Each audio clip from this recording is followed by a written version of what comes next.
All right. Welcome to episode 1 of Investigatio Sapientiae. We are all very happy to be here. On what Yes. is your left is Zachary. He will be co-hosting. Tell us a little bit about yourself, Zach. My name is Zach. I grew up with Jesse playing baseball.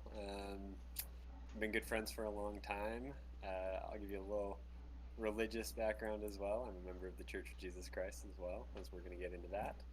Um, I am currently majoring in computer science and a bioinformatics specialty, so I hope to one day cure cancer. That's my goal.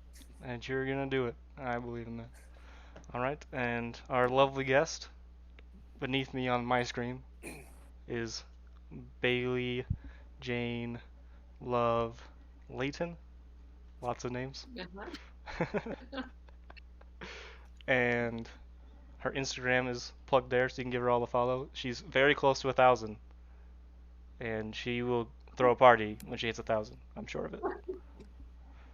Do a giveaway. How's that sound? There we go. All right, Bailey, tell us a little bit about yourself. Okay, yeah, so I'm Bailey. I grew up with Jesse as well. How old were we, Jess? I was 11, I think. You were 12? I was Yeah, we've been. 13, almost 14. Okay. So then I was 12, almost 13. Yeah. It's been a long time. But yeah, my background, I am a member of the Church of Jesus Christ of Latter-day Saints, a proud member. I love Halloween. I love October, my favorite time of year. Yeah, we'll get into a lot more, I'm sure, but that's just a little bit about me. For sure. Thank you. So let's take a look. We are going to hop right into it. So now you say you're a proud member of the Church of Jesus Christ of Latter-day Saints. I might start referring to it as just the church, even though I know a lot of people refer to the church as the Catholic Church. But for context, I think it's all the same, right? So, when would you say was like your first like religious experience that like said, yeah, this is something I want to be a part of? Um, Let me think about that for just a minute. I think I was raised in the church, right? So naturally, I've been taught it since I could be taught anything. It's always been there, it's always been around. I would say, though, that I leaned on others' testimonies for a long time. So I don't think I necessarily ever didn't want to be in the church, but probably the first time, just the first time that pops into my head, was in college. It was my freshman semester. I had already put in my mission papers. So I guess I had wanted to be a part of, it all at that point. But really, when it really stuck for me is I was in college, first semester, and I was reading the Book of Mormon. I think at this point I was in second Nephi, so a little bit of the way through, and I couldn't put it down. I had read the Book of Mormon before this, of course, but I couldn't put it down. I stayed up until 2 in the morning that night, which might not seem crazy for a college student, but to read the Book of Mormon until 2 in the morning and be so invested and so desiring to know it and to have it a part of my life. I think that's one of the biggest times when I realized this is what I need. This is what I want. Um, and then there's been a lot of other experiences I've had, but I would say that was probably one of the first times I knew that this church was true. Very nice. Yeah, I definitely love um, reading the Book of Mormon.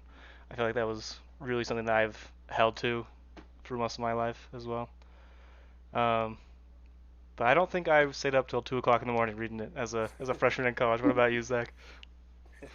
I mean, when I was in same kind of experience as Bailey was mentioning there, I had a similar experience, you could say, but it wasn't 2 a.m. I mean, I had gotten done with all of my homework, and I remember I started reading, and same kind of concept. I hadn't really like committed to it yet. I was like, oh, I like this. I like how I feel, but I didn't, know how well committed to it I was going to be. And so, anyways, I was reading that Book of Mormon that night, trying to get ready for my mission, and I think I was probably somewhere in Mosiah, and I read for good like 2 or 3 hours before bed. I was just straight, and I'd never done that before in my life either.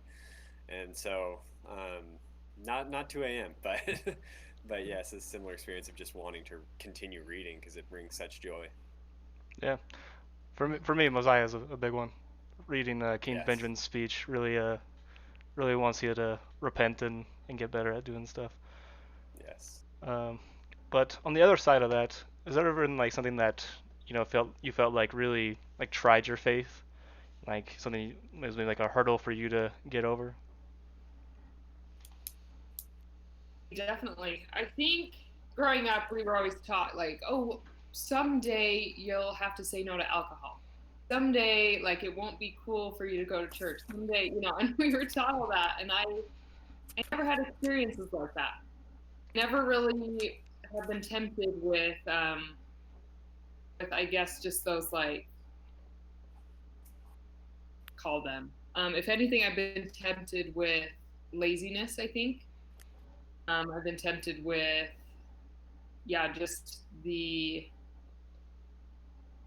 going. I think just recently, and I'm sure you guys have seen it a lot too, we've had a lot of people that have just stopped doing primary answers, right?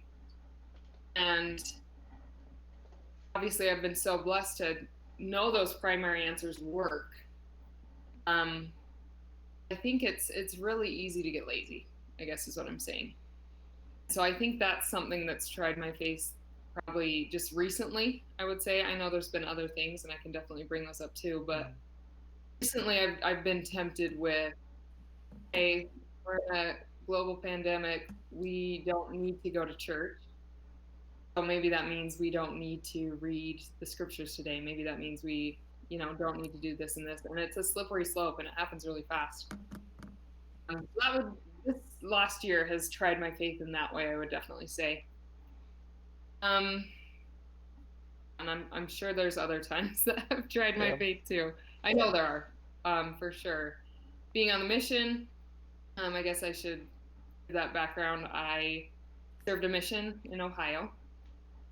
It was hard. It was really, really hard. It's not easy. Yeah, no, not at all.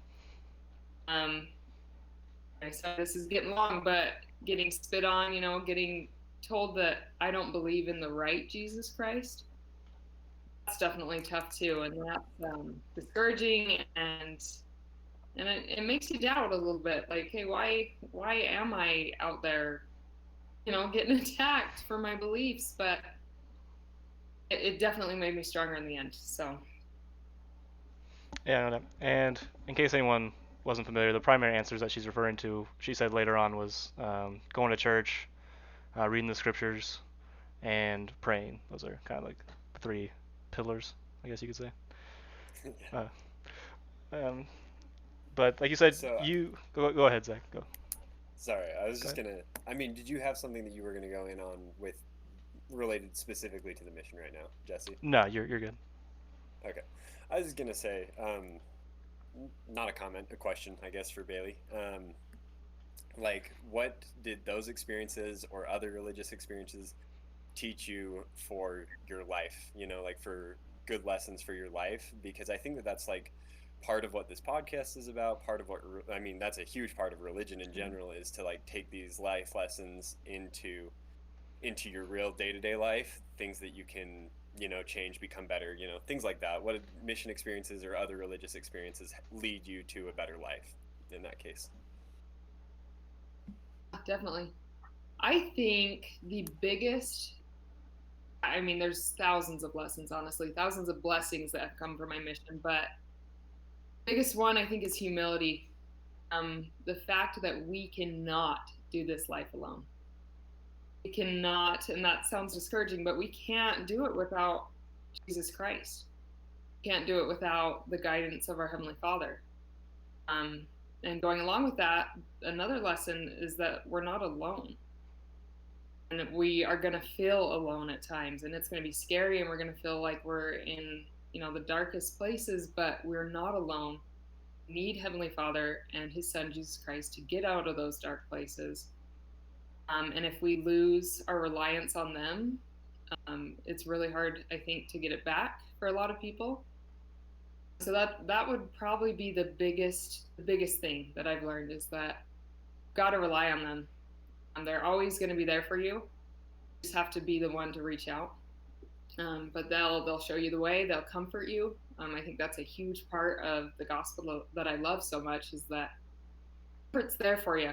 You have to reach out, and you might not get it right away, but it's always there for you. That's awesome. All right. Yeah, the thing that I was going to go into is kind of similar, but a little bit maybe backed up a little bit.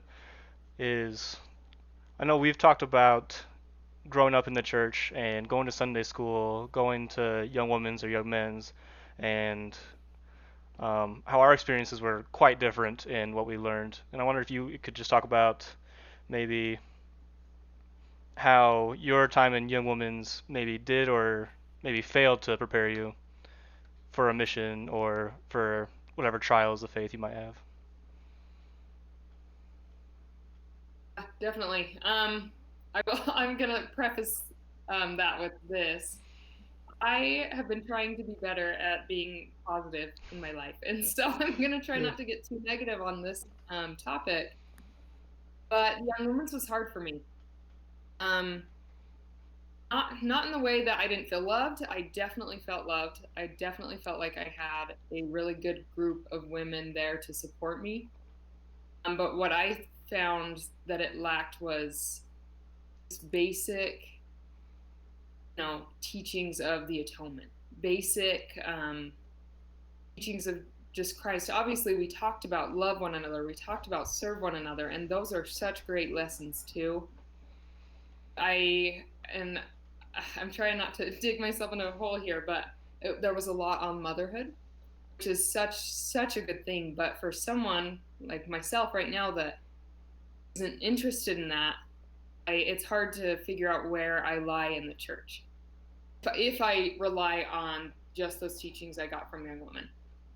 Now my mission taught me everything else that I need to know, not everything, but a lot of things I need to know to be a good member of the church. But if I wouldn't have my mission, I honestly don't know where I would be, just with who I am as a daughter of God.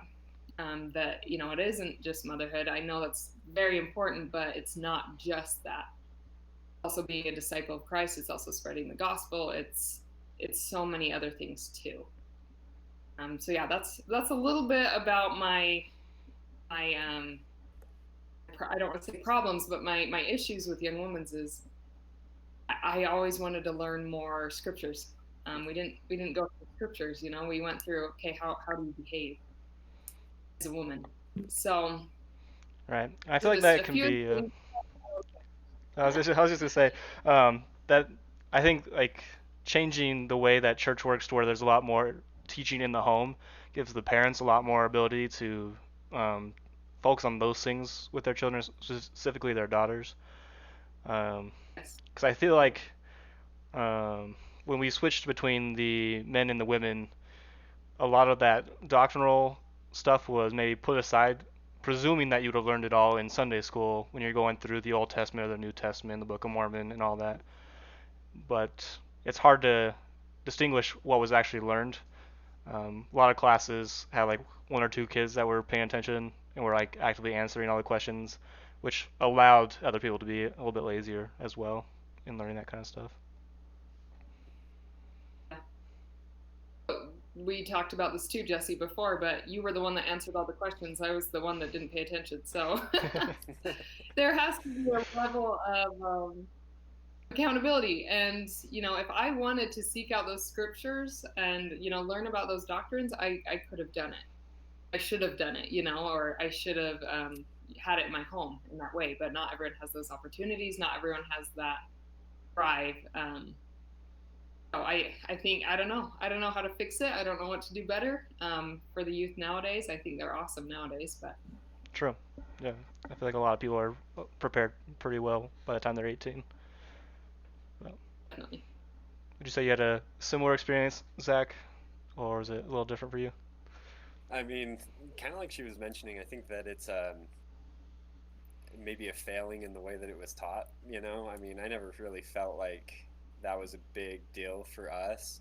I think that as a teenager, they were worried about teenage boys making mistakes Yeah, and not trying to teach them much about their future. They were like, "Hey, get away from pornography." Like that's what it yeah. was. Like Probably that's what I 60% of the remember. lessons. Yeah. Yeah, that's what I remember.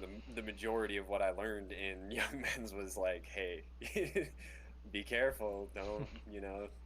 Don't be a bad guy." And that was like what it was as a guy versus I've talked to my wife a lot about her experiences in Young Women's, and she's mentioned very similar things to what Bailey was saying. So I can absolutely see how that's a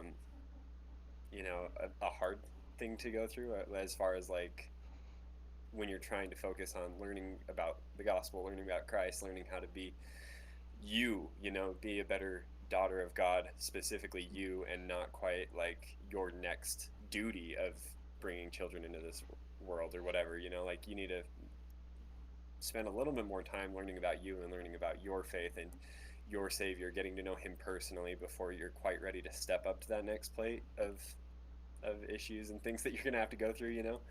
So I can see Yeah, where you're coming from. Absolutely, Bailey. Yeah. And I'm sure we'll talk about this in other episodes plenty as well. But Yeah. um, when it comes to women in the church specifically, because not all of them are going to go on a mission. Like you said, that was a big backbone for building your faith and building your knowledge of doctrine and all that. But so many women don't get that experience, so that when the mm-hmm. winds come, it's a lot harder to back it up with doctrines you learned or um, the skills you use to overcome adversity, like you get in a mission. But Definitely. No, I think again, it comes down to accountability. If you want to be a strong member of the church, you can be. And that's kind of a rough thing to hear when we have so many that fall away or that just lazy. I'll say it like that. And so it is accountability. I have friends that I came home and they knew the scriptures just as well as I did. They didn't serve. They just wanted to be good members, and so they were able to build their testimony that way. But for me, I needed an event. I yeah, needed a dedicated time period to figure out that I needed to be dedicated to it. I guess is what I'm saying. So I would love to hear more testimonies, specifically from women. I think that strengthens me, and not just on motherhood either. And that's just the point of life I'm in right now. Is I want to be a mother right now. So what does that make me? right. Well, we're gonna switch gears because something you are is an avid fan of Halloween, and you can see on the Instagram over here we got one, two Yes. and a half, I have to three, I have to four. say that the it's going to be the second one to the second row farthest right, that video that you posted, Bailey. This one. Was it The the Adams family? Yeah, Yes, we'll this play it one real where you quick. switch. Yeah. I love this That one. was fun. I thought it was great. I loved it. It was so fun. Well, thank you. The, the full commitment. I love it. All the black, the full Yeah, switch. It's great. It's great. I feel like I come alive in October. It's so funny because I'm very contradicting. I love summer so much. I love being warm. I love tropical places. much better. October is my time to shine. I love it. Would you call yourself Reggie Jackson in that way? Ah, probably. Mr. October. Yep. Gotcha. Yeah, Um, definitely. did it kind of just randomly start for you, or have you been like working on your love for Halloween over years of practice. Did you have to try for it, or did it just show up one day?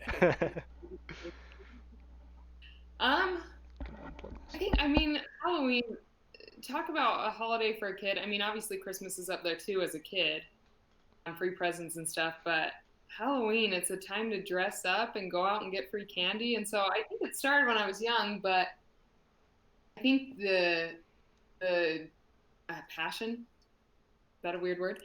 The passion that I have for Halloween, um, it really got intense when I got married. When you get married and you split your holidays between both sides of the family, Christmas can be a little bit stressful. I'll just say that much. I won't get too much into that. Yes, facts. Yeah. Can't relate. Can't relate. So. Not yet. I can. Yes, and so the expectations that you have with other months, other holidays, other times of years with family and with just with everything, it's so much. And Halloween, I just feel like there's not that much expected. You get to dress up, you get to go out, get free candy, or you get to pass out free candy. It's just fun. It's colorful and I don't know. It's just so much fun. No expectations and candy. So. Yeah, very nice. So I know where you're going next, Jesse. So before we go for it, real quick, what is your absolute favorite part of October or Halloween Day in specific? Like after my birthday, obviously. Yes, obviously October 19th is a big day too. But birthday definitely first. Your birthday second. It doesn't. My birthday is in October too, so that doesn't hurt things, obviously. I don't know. I don't know what would be my favorite part. I think even just the fall air. I love the crisp air. Do I sound like a basic white girl? You need your pumpkin spice latte, and then we can continue. I don't know. I love dressing up. I think that's fun to be someone else for a day or multiple days. Dressing up's up there, and chocolate, or any candy, but mostly chocolate. So. Awesome. I can agree. Yeah, I don't personally dress up, but I can see the appeal. Like you're getting away from your everyday kind of grind. I mean, one year my wife and I went as Squints and she went as Wendy Peppercorn. Best day of my life. That was awesome. First kiss you ever had. It was great. It was great. I acted like I was drowning too, the whole thing. Whole time. Yeah, it's just the time to play make believe for us adults. That's true. That's fair. Some people don't feel that way. Hobby Lobby has canceled Halloween for 2020. The H word. Hobby Lobby. There's just some random forum of people talking about it. I don't know what that is. Maybe I'll just pull up Hobby Lobby by itself, so we can get a logo in there. There's Hobby Lobby. What, you trying to get sponsored? If you have arts and crafts that you need, Hobby Lobby has them, except on Halloween. Almost rhymed. That was good. But yeah, how do you feel about people attacking Halloween? Yeah, they are attacking it. They are tearing it down. Okay, no, it's maybe not that dramatic, but backstory. Especially this year, I think we've all been wanting to look forward to something for a while, just with 2020. And so I started shopping and setting up Halloween in September this year. I don't know if that's extremely early, but so I went to Hobby Lobby in September. And they had some fall stuff. They had some pumpkins on the side. That was it. And I asked, and she said, "Oh, we're not doing Halloween this year." I said, "Okay. It must be because of COVID, or you don't know what you're talking about, whatever." And then I had a coworker later on call Hobby Lobby and ask, and my coworker, I didn't get this verbatim from the employee, but my coworker said that the person she called said, "We're not doing Halloween this year because it's not Christian." So that was kind of a slap to the face. Like I'm back on the mission, being told I'm worshiping the wrong Jesus. Like yeah, it's not the same, but yeah, am I not a good Christian because I put up little pumpkins in my house and I put up little witches and ghosts and I dress in all black? I don't know, man. I don't like it. These are serious questions and serious allegations that need to be answered. Oh, where's I got our a lot more hobby? to say about this. I was in Bridgeton, New Jersey on Halloween in the year 2014, and about half the members in the area did not, um, I don't know, they did not enjoy Halloween because they felt it was, promoting the devil and dark spirits and all that kind of stuff. And I can see where they're coming from because that is a big part of it. But at the same time, if your heart is just to have fun and give candy out to kids in a safe environment and just have a good time, I don't see a big deal with it. Yeah. I mean, and it's like it's funny because it's different, right? I mean, that might be how it's viewed here, but like Dia de los Muertos in Mexico is a big deal for them because it's not like, I mean, yes, you get to dress up, you get candy, you do the whole thing. It's very similar to Halloween here. But the really cool part about it is that they use it to remember their ancestors, those their grandparents, great grandparents, uncles, aunts, anybody who has passed away. And it's a really special time because they get to celebrate, the kids get to have fun, they do the skull painting, it's all a good time, but then they also spend time to just remember their family, and it's an amazing fun holiday down there that means a lot to them, and it's, I mean, I know it's slightly different from Halloween, but it's, I that's what I love about Dia de los Muertos in Mexico, is it's just so much more. You get all the same aspects, but you also get to have the family side where you remember your ancestors.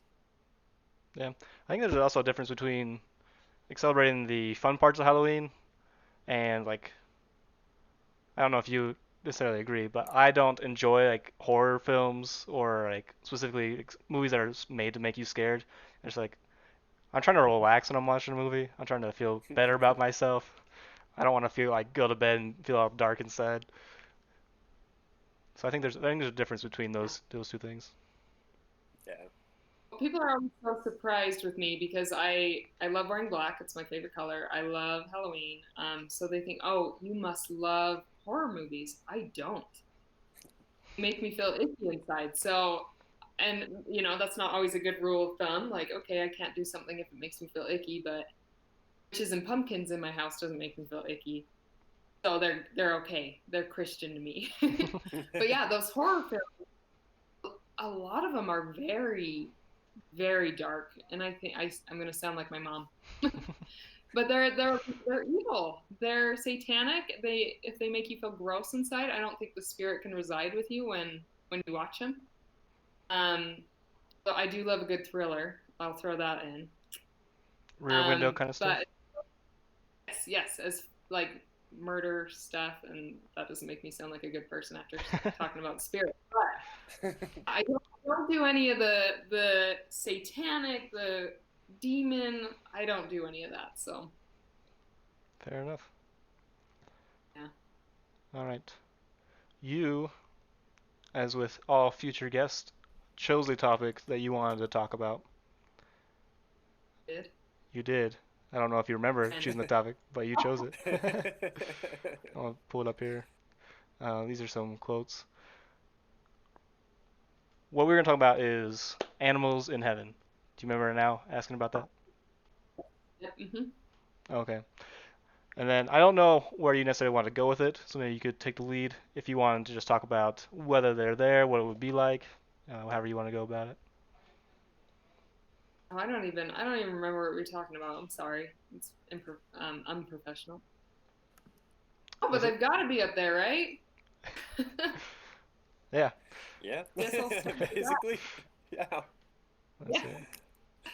Well, there's got to be. I've got Lincoln right now is under the table. I know Zach. I forget her name, but you have a friend Isla. too. Yes. Isla. Yes, yeah. Um, and they've got little souls. They've got little spirits. They've got little personalities. So I can't imagine that they would just cease to be. Yeah, I mean, I don't know, Jesse, if you're already at your spot ready to go. Oh, you keep going. I'm almost there. Okay. Okay. I just like you're the main host, so you do what you want to do. I'm just gonna talk around you.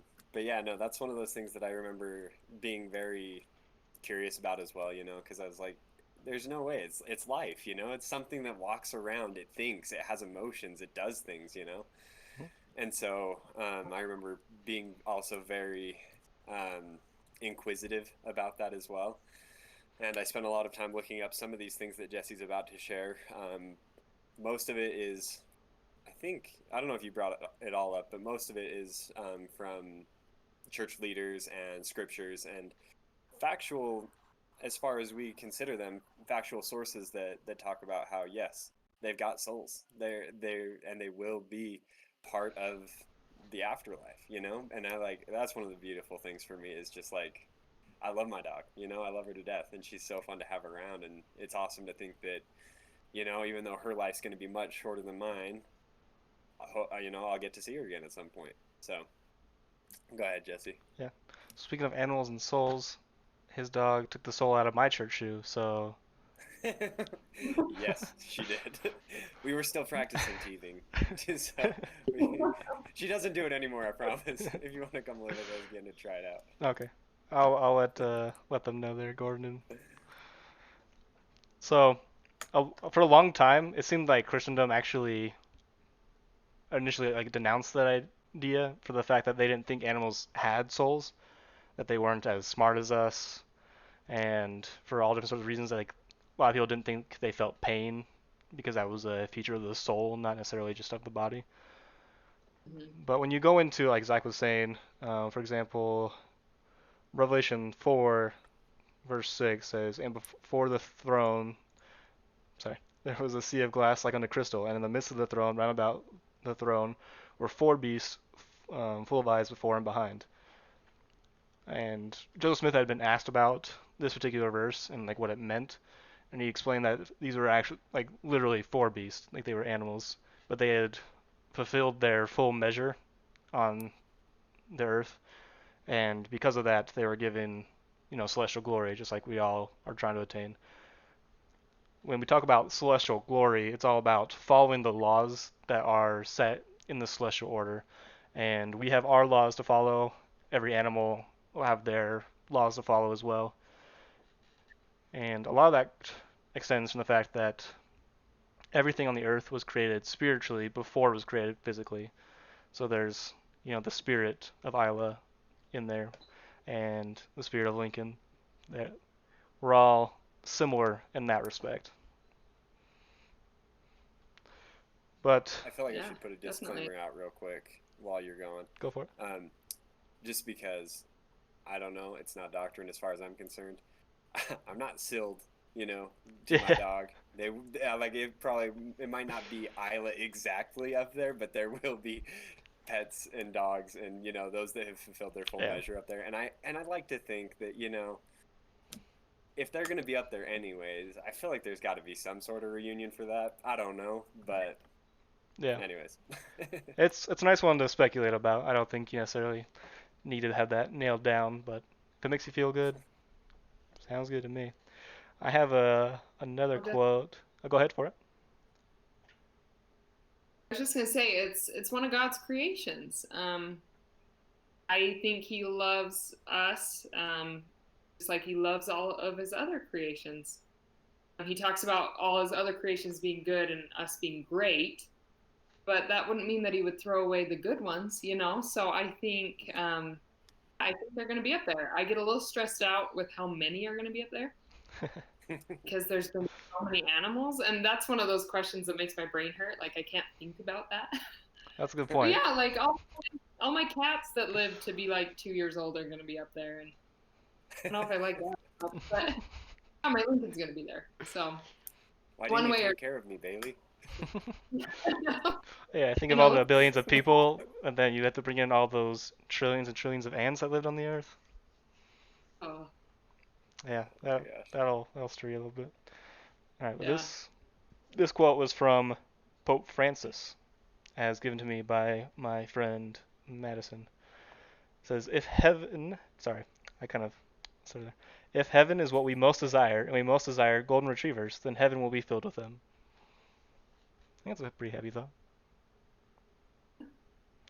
Yeah, Or this is getting into it, but we talk about the celestial kingdom, we talk about the afterlife and heaven, and like, so the things I love in this life, I love Disney. I love Disney World. I love Disneyland. I love Halloween.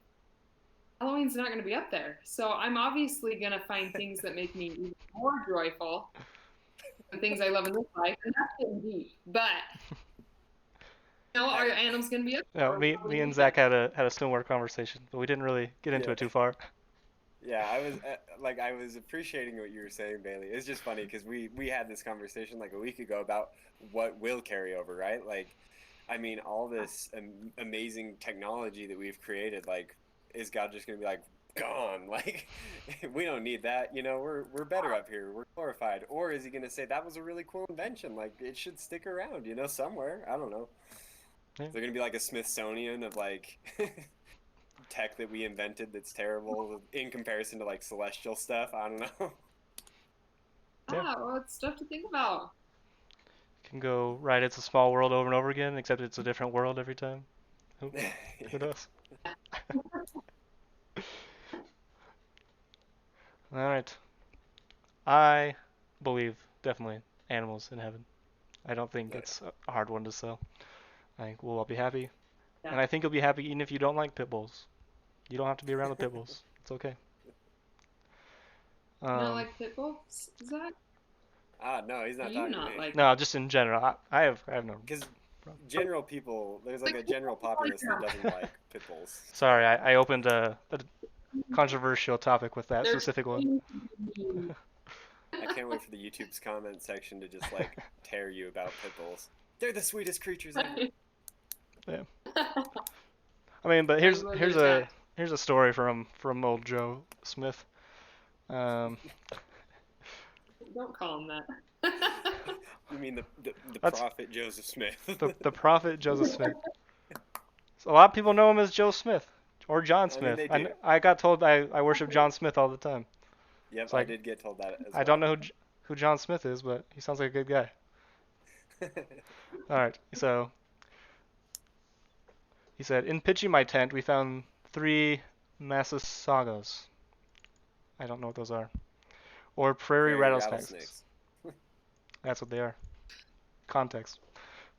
Which the brethren were about to kill, but I said, let them alone, don't hurt them.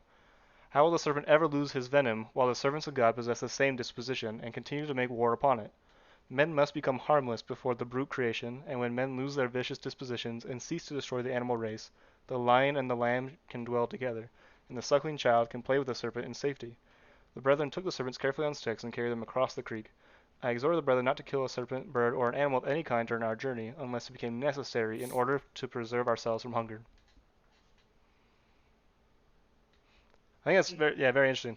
Like, we're supposed to be examples, right? If we can't learn how to control our temperament, how are the animals supposed to learn how to control their temperament? It's interesting. Yeah.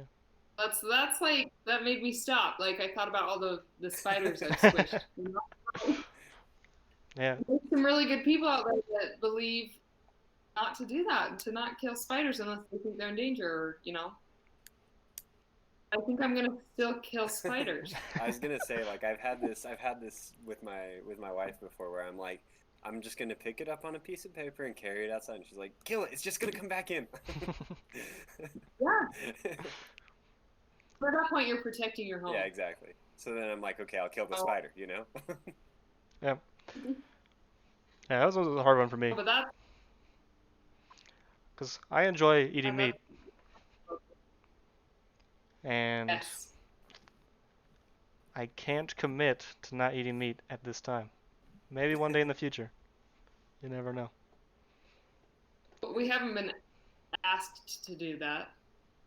We've been encouraged to not eat meat excessively. Yeah. I'm bordering on the excessive side. What? You can always repent, get better. Seriously, it's true. But let's get on to talking about the previous article on the blog. This will be linked in the description down below. You're a true YouTuber now. You said the Yeah. thing. he said the thing. So this is called Introspiciendo in Speculum Corrae, which means looking at yourself in the mirror of Korra. That So was my question before we even start into it, Jesse, real quick, yep. is Bailey, did you read this one?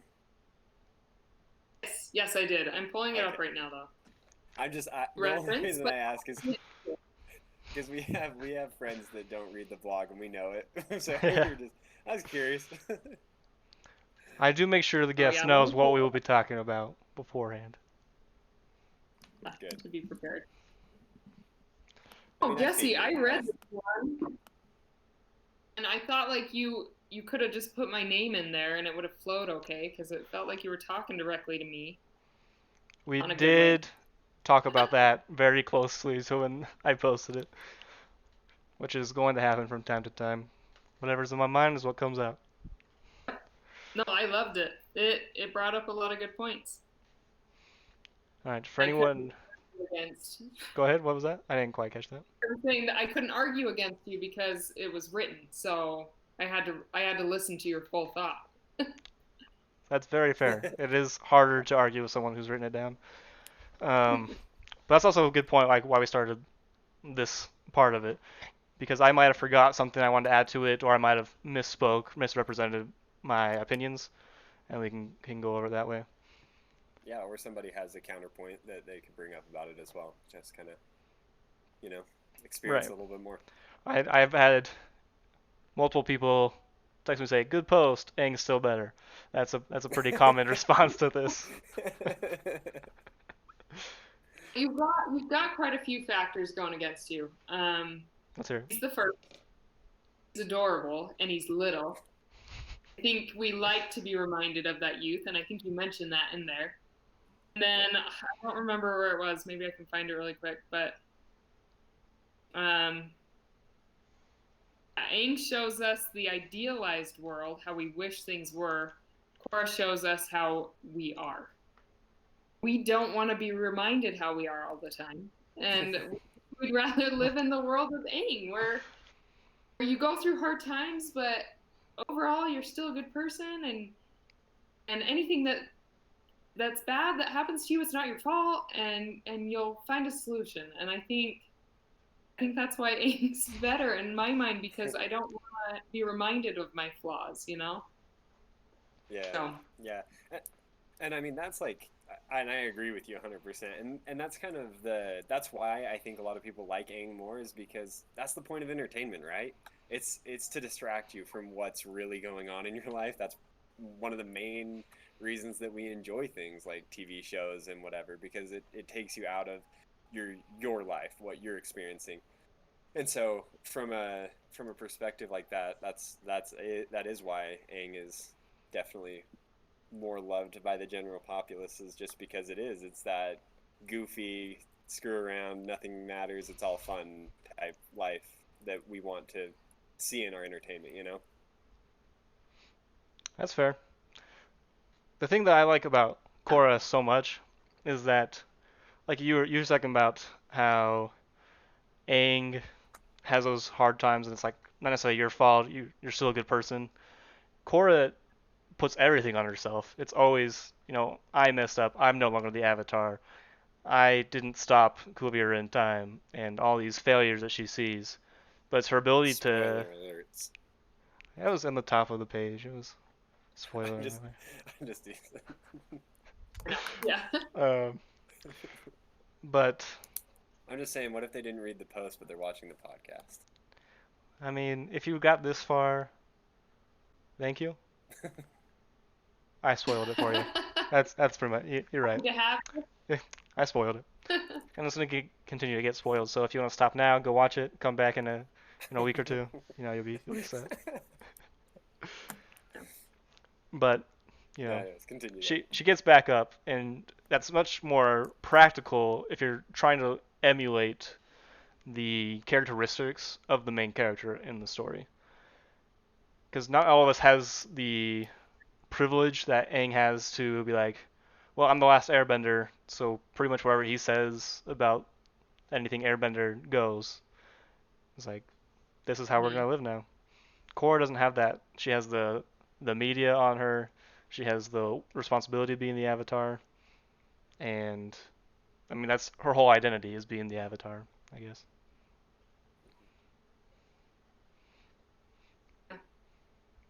Well, this is a lesson in itself too. I don't know if this is where you want to go with this, Jess, but so I heard terrible things about Korra forever ago when it came out, and I kept getting told that I should watch it, I need to watch it, and I never did. But finally, just when it came on Netflix, I watched it, and I already decided that it was going to be worse. And I do that a lot, and I'm working on it because it's awful. I just decide I'm going to have a bad day, and then I have a bad day. I decide Korra is going to be awful, so it's going to be awful. And even just the job that I have now, when I started, a couple of my coworkers came up to me immediately and said, "Oh, you shouldn't have taken this job. You're going to be miserable here." So I was miserable for a while. Like I just, don't That's nice. Yeah. don't judge a book by its cover. I did that with Korra, so I almost want to watch it again without um, that predetermined opinion. All right. And one of my big things kind of connects both those points together, the spoiler point and the expectation point, is I refuse to watch trailers for movies that I know I'm going to watch because I want to go and see it Yes. for the first time and I want to make my own opinion about it, right? I don't want to go in and be like, "Oh, this scene in the trailer wasn't actually in the show at all." And my perception of what was going to happen was completely false. So what was the point of watching the trailer at that point? I Yeah. wish I wouldn't have seen any of the Endgame trailers. Yeah. They were so dumb. Zach, do you follow that no trailer rule? Yes and no. Um, I think it depends. It depends on how invested into what I'm gonna watch is. You know, like if I'm very invested into something and I'm like so excited for it, then I'll stay away from the spoilers. But if I'm kind of like, it is what it is, I'll just watch it. You know, it doesn't really matter. Yeah. I know, but I mean, this is Endgame. like, sorry, go ahead, I Bailey. was just gonna say Endgame had things that weren't even in the movie in it because they were trying to throw people off, and that it shouldn't have made me mad, but it did because I was expecting. I was expecting those. I was, not expecting other things to happen that happened because they weren't in the trailer. So Like the first bad experience I had was Kung Fu Panda. The trailer, he grabs him in the finger grip, right? yes, The Wuxi Pingle, and he says skadoosh in the trailer. He doesn't say skadoosh there in the Yep. movie. Blows my it mind. doesn't. It would have been so much funnier if they did it then. Yeah. Maybe it wouldn't have, but I was ready for it to happen then. I agree. Yeah. This is like I'm going like a little bit further away here, but I just thought I should bring it up since we're like on this topic in general. It's kind of the point of the podcast, right? So, Um, I mean, call me a cynic, but I get, I think I've been oversaturated with movies where the happy ending always happens. The good guy always wins. And so I loved Infinity War, and I was kind of hoping that was the end of it. Just game over, you know? Thanos won. It's it, you know? Oh, yeah. Give me some more Romeo and Because I think, Juliet's. like, yeah, for real. And I mean, of course, everybody, like, population. huh? I said, but with half the population, Yeah, that's fair. I'm one guy. And so it's, I mean, the thing is, and I mean, I have my own opinions about how that went down. I feel like they did what they had to do to make the movie appealing to the general populace, but I don't know. I think I've become oversaturated with the good guy always wins every time, and it is what it is, you know. But I feel like it's fun to watch a movie that completely is backwards. You just they lose and it's over and that's it. Yeah. Yeah. I mean, that goes back.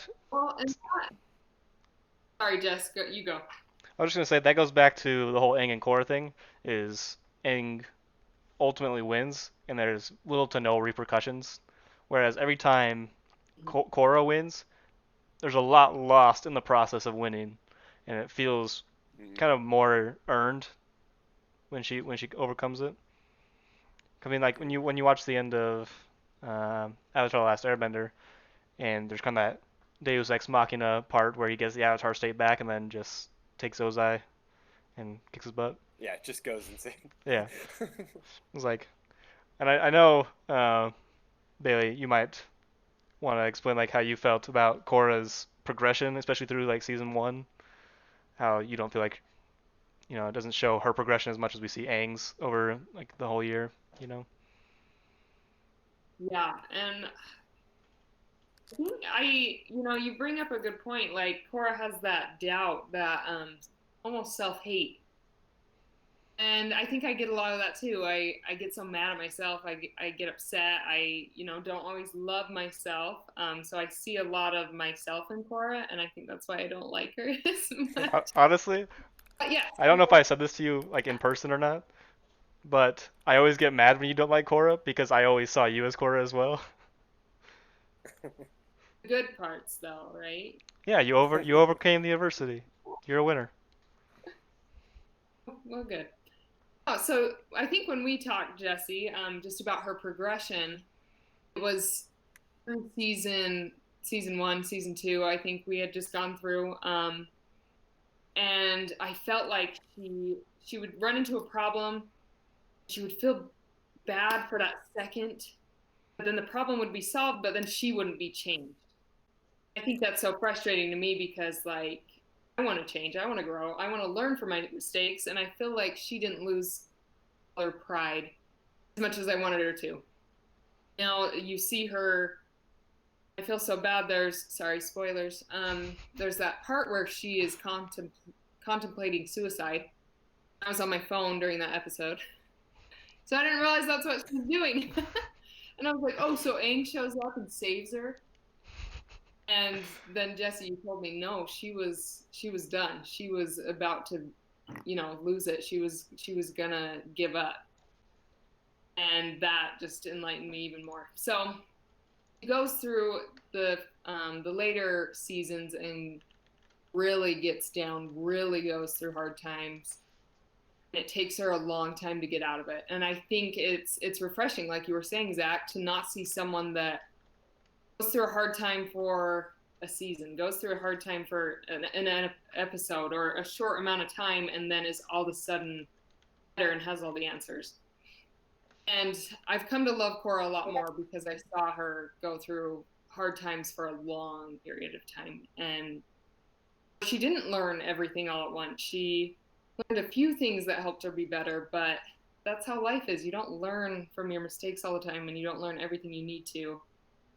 Yeah, I like her a lot more now, Jess. Don't be mad at me anymore. I kind of want to watch that scene. Do it. It's, hold on. This didn't give me the.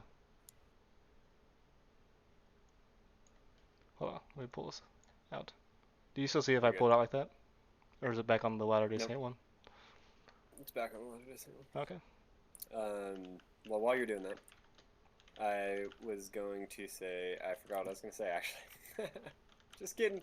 It's like,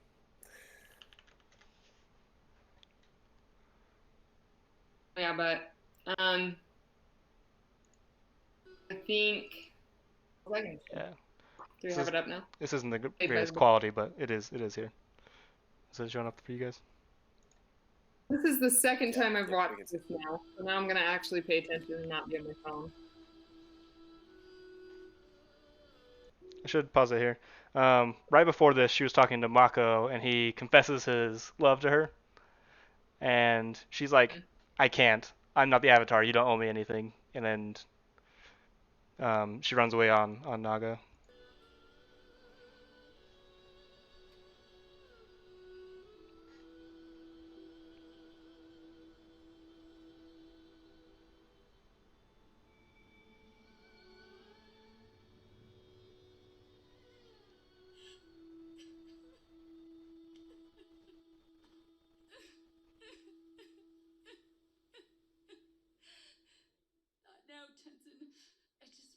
left alone. But you called me here. Aang. You have finally connected with your spiritual self. How? When we hit our lowest point, we are open to the greatest change.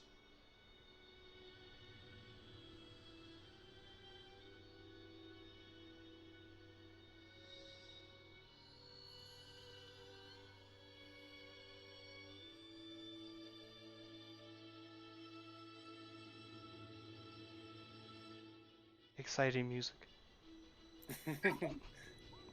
Oh, right here. Yeah. Yeah, and then she bends all the elements again. First time since Amon took her bending away. Yeah. He's awesome.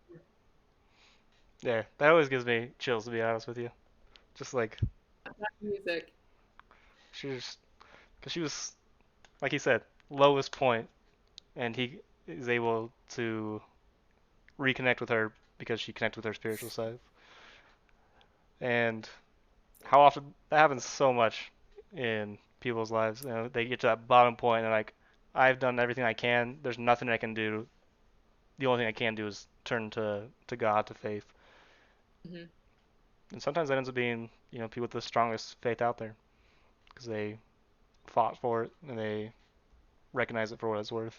They are grateful for it. Yeah. I mean, that's the story of most of the people that I met on my mission, I mean, people that had come to a point where they're like, anything, I need God back in my life. I'm searching for those answers to, the purpose of this life, to the purpose of what it's all for. Why are we here? What are we doing, And those people were honestly, whether I was there or not, you can feel that they're going to turn their lives around because they're looking and God is going to answer. Yep. Definitely. I think it's humility, circling back around to what we talked about at the beginning is you've got to learn that it's not all on you. You've got to learn that you need help. You can't do it all on your own. Korra, before this point, so headstrong, she believed that she could do it by herself, and and that's her attitude. She would punch fire, which is like not what the other ones do, and she was just aggressive. And so you need to be broken down sometimes to be able to learn humility and learn that you need to reach out for help.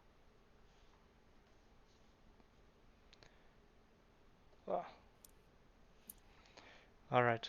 This will bring us to our next thing. I'm going to call it Diamonds in the Rough. And I've kind of prefaced that to you guys before. Basically, we're going to take a quote, discuss it for a little bit, and then I'll tell you where the quote actually comes from. All right. So it says, God wants to lighten for you. Type it up. You want me to type it up? I was going to say, like, pull up, like, an editor and just throw it up so that, That's So, fair. yeah, look look back at on it it. after. I'm nervous for this. I'll just put it in all caps so it's easier to read.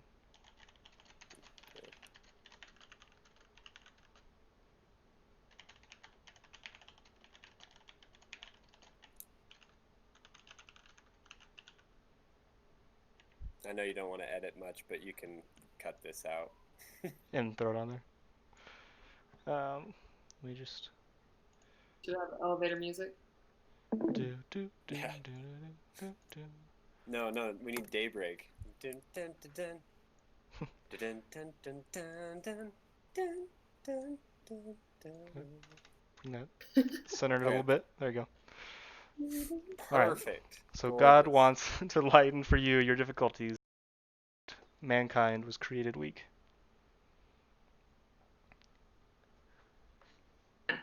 Find your thoughts and bring them to me.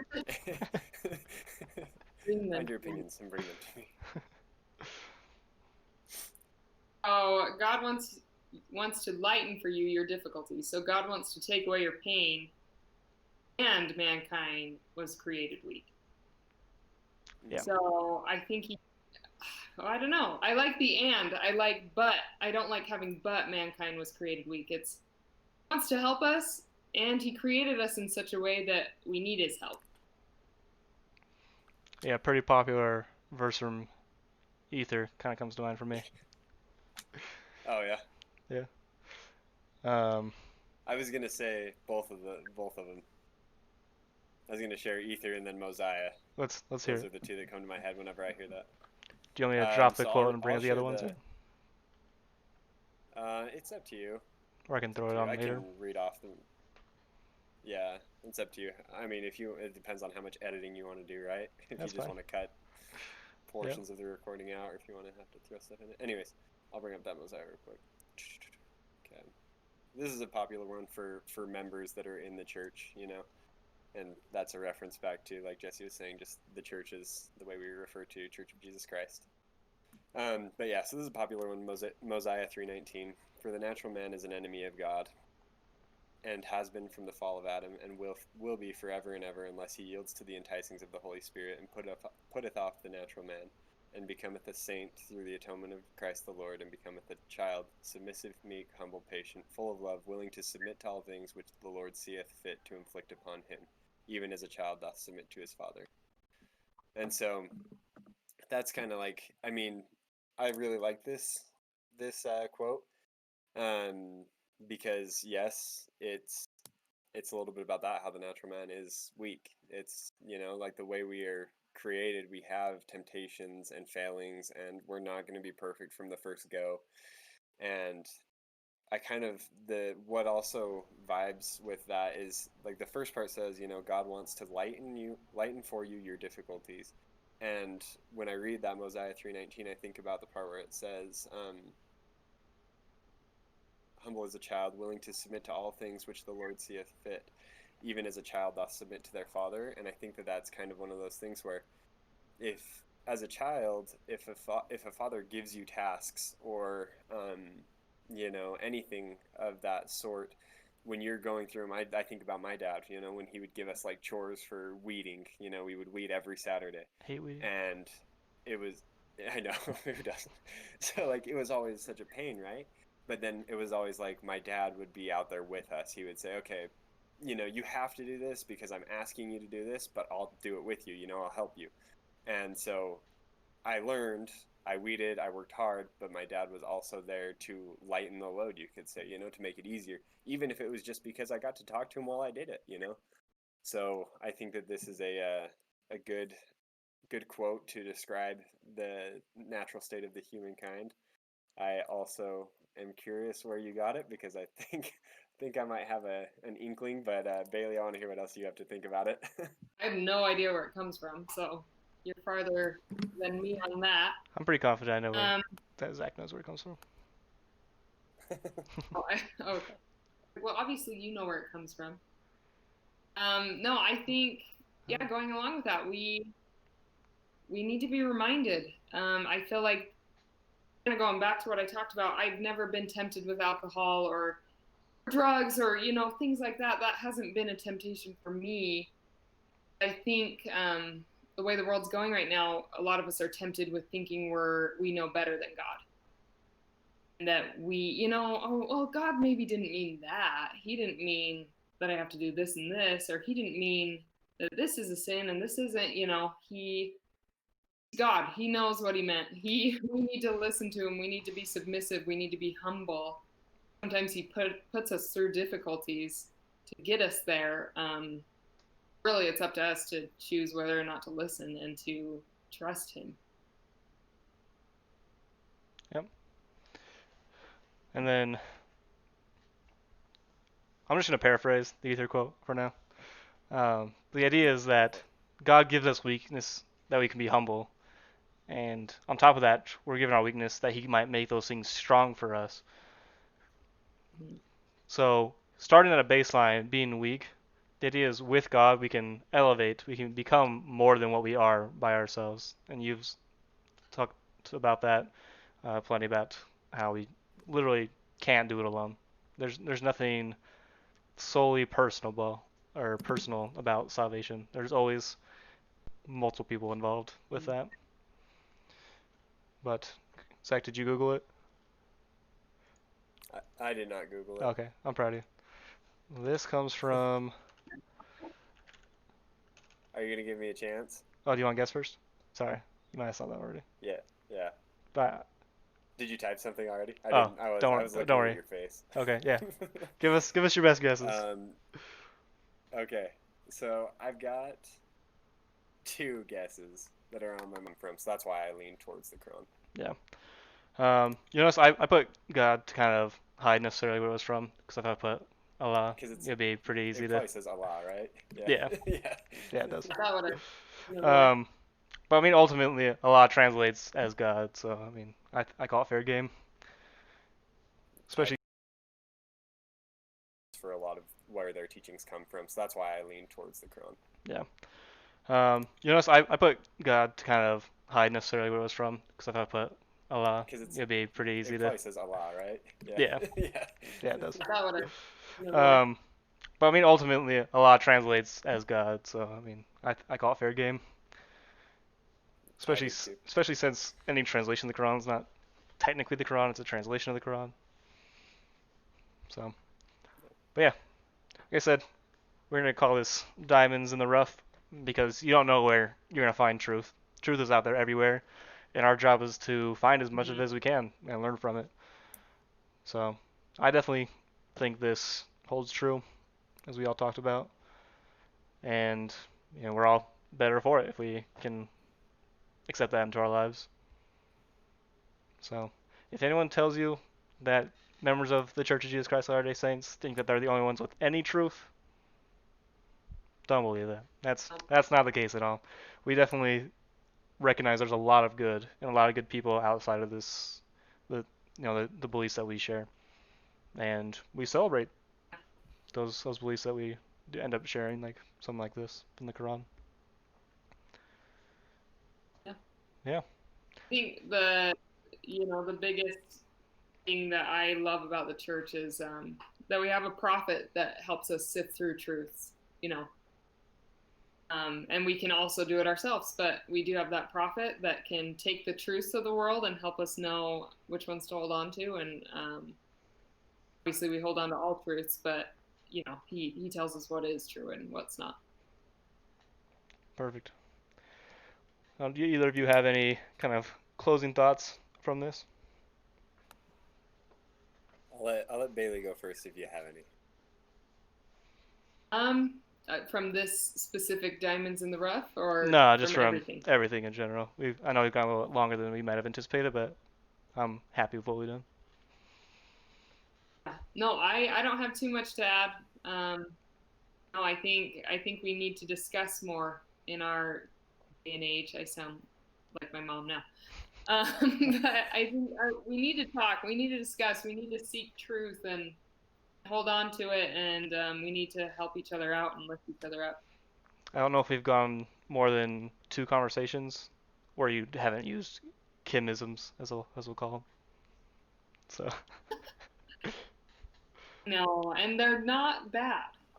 no, Just yeah. maybe I'll find a Kimberly quote and then add that as the. Got for you. There we go. You got to do that when she's on to see if she can guess her own quote. Genius. So if she watches this now, she's gonna know that it's I her know. quote. Gave it away. Get it out. It's Get rid of it. It'll just be a long bleeping noise while you say that. They're like, man, what was he saying? Okay.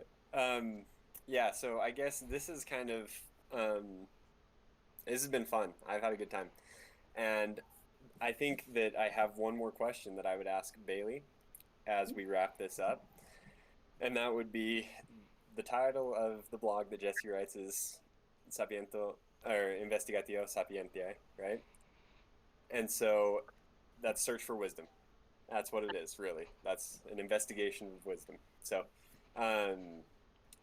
my question is, from this podcast, as we searched for wisdom together, you could say, do you feel like you learned something? And what would be a question that you would have us look into at another time, in another podcast, in another conversation, something like that? Yeah. No, I feel like I've definitely learned things that I need to improve on. I think is probably what I've learned the most of. I think I need to look at life a little more positively. I think I need to not judge a book by its cover. I think I need to find truth wherever it may lie, and it might not always be in plain sight or where I've looked traditionally in the past. As far as something to dive into, I don't know. There's a lot of questions out there. There's a lot of things we can learn from. I know that for sure. As far as a specific question, I'm not sure, but I don't know. Sorry, I don't have an It's answer. all good. I was just curious. I'm just trying to see if we can throw something else into the mix, so it's all good. Perfect. Well, we are going to close with a riddle. Are you ready? Hey. You're not gonna understand it, and I'm not expecting you to answer. This is more for the viewers at home. So don't feel So pressured. I can't. Oh, I'll tell you afterward. Because Okay. spoiler alert, it's gonna be in Latin. So her face just instantly dropped. Did you see the countenance just like gone? What am I supposed to do with that? Like I said, it's not. This one's not. This part's not for you. This is for the people at home. And Okay. I'll link the Discord. I'll link the Discord to the video. There's a text channel that's about learning Latin. I'm down to teach people Latin if they want to learn, because I thoroughly enjoy it, and that's why all the titles are in Latin, because that's what people have done for centuries. So, without any more ado, further ado, farther away, we will say our riddle. Okay. Aperiens alba, pubescens brunea, occidens in canistellam, scisne quid sum. Think about it. Okay. And Are you gonna translate here, or are we gonna talk oh, about I'm it? not translating it. They can look it up. If my accent's bad, it's because I learned Spanish first, so you can blame that. And there will eventually be prizes for people who get these riddles right. We will determine what those are at a future date. Funny. And the very final line, Zach, you want to tell it to him? Do you remember what we said? I don't. Oh, I'm that's so fine. sorry. Eat more I chicken. ruined it. That's what it was. Eat more Oh chicken. yes, that's right. Sorry. I didn't know we were serious about that one. I Eat know more chicken. everyone tag Chick-fil-A. We love Chick-fil-A. Mostly me.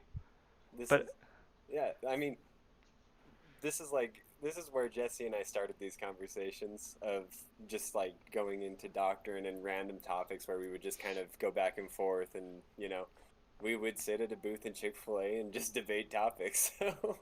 yeah, So that's why we're gonna get you Chick-fil-A. You're gonna sponsor us and give us a free meal. thank you. Just one though. Just one meal between Just the two one. of us? That's all I need. One free meal. Ah, yeah. Baby steps. All right. Baby steps. Thank you again for watching, and thank you for being our guest. Have a good night. Love it.